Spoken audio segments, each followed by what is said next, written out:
दायित्व है, हमारा कर्तव्य है, उसको भी समझें और पालन करें तो और भी ज़्यादा श्रेष्ठ होगा।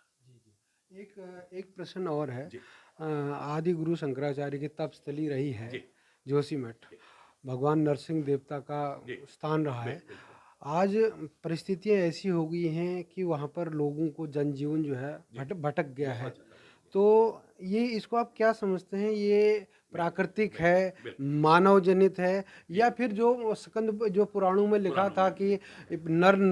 नर नारायण परवर पर्वत का मिलेंगे? हाँ, तो बिल्कुल। उसका क्या है पूरा उसका जी, जरा उसके विस्तार से जी, जरा जी, लोग जी, जानना जी। चाहेंगे। सबसे पहले तो मैं ये कहूँगा कि हमारी माँ के प्रति, इस धरती माँ के प्रति, गौ माता के प्रति, नदियों के प्रति, अपनी भारत माता के प्रति जो हमारा पुनीत कर्तव्य है, हम उसका ठीक से निर्वहन करें। लेकिन साथ ही मैं कहने में संकोच नहीं करूँगा कि हमारी माँ से ज़्यादा प्रकृति माँ हमारी ज़्यादा रक्षक है। माँ लाड़-प्यार में हो सकता है कभी कुछ ऐसा करे जिससे हमें किसी प्रकार का नुकसान भी पहुँच जाए। लेकिन प्रकृति माँ कदम-कदम पर हमारा लालन-पोषण भी करती है, हमारा ध्यान भी रखती है और हमारी रक्षा भी करती है। लेकिन वही रक्षक प्रकृति माँ यदि हम उसके नियमों की अवहेलना करें, पालना न करें, उसके साथ छेड़छाड़ करने की कोशिश करें, प्रकृति के साथ खिलवाड़ करने की कोशिश करें, तो वो रक्षक माँ कब भक्षक बन जाती है, ये कहा नहीं जा सकता है। जितनी प्राकृतिक आपदाएँ आती हैं, चाहे वो बाढ़ हो, सूखा हो, सुनामी हो, भूकंप हो, ये सारी की सारी उसी का दुष्परिणाम है।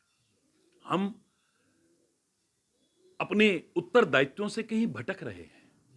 विकास का विरोधी कौन हो सकता है?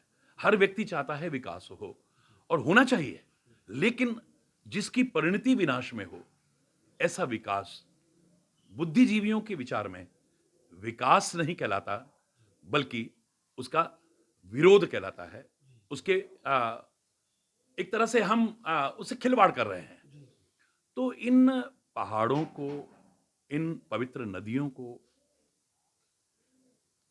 विकास के साथ-साथ इनके मूल रूप से खिलवाड़ और छेड़छाड़ न हो, जिसका दुष्परिणाम मानव जाति को विभिन्न प्रकार के दुखों के रूप में उठाना पड़े, जिसका आज स्वरूप आपके सामने आ रहा है। मैं मानता हूँ, हमारे पुराणों में हमारे वैज्ञानिक ऋषियों ने इतने अंतर्दृष्टा थे, त्रिकालदर्शी थे, इतने सनातन संस्कृति में सनातन काल से अर्वाचीन समय से उन्होंने घोषणा की कि ऐसे पर्वत आपस में मिलेंगे और मैं तो पूरा भारत पदयात्रा की है और देवभूमि के चप्पे-चप्पे पर उसकी कृपा से ही अ, जाने का सौभाग्य मिला है मुझे।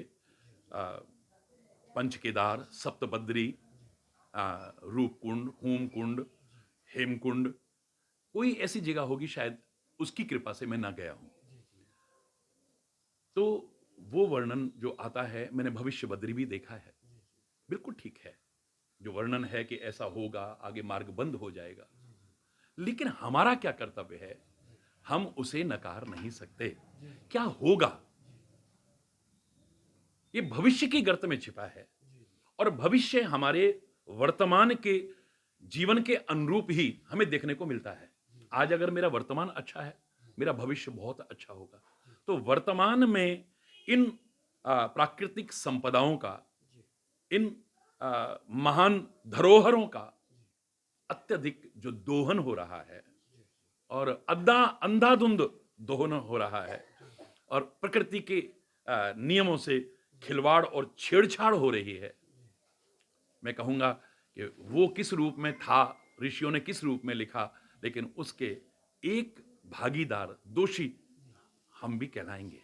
हमें प्रकृति के नियमों का पालन करना है, प्रकृति से छेड़छाड़ नहीं करनी है, खिलवाड़ नहीं करनी है और मैं लोगों का भी आह्वान करूँगा, सरकारें का भी आह्वान करूँगा, स्वयं सेवी संगठनों का, एनजीओ जितने हैं बने हुए हैं, उनका भी मैं आह्वान करता हूँ, जन-जन का आह्वान करता हूँ कि ऐसे में एक परिवार के सदस्य मान करके हम उनके लिए सुविधाएँ करने की, उनके पुनर्वास की व्यवस्था करने की अ, जो आवश्यकता है उसमें सहभागी बने। सरकार अपने दायित्व का निर्वाह कर रही है और करे और लोग भी बढ़ चढ़ करके अपने परिवार के उन सदस्यों का, भाई बहनों का ध्यान रखते हुए इस दुख की घड़ी में उनके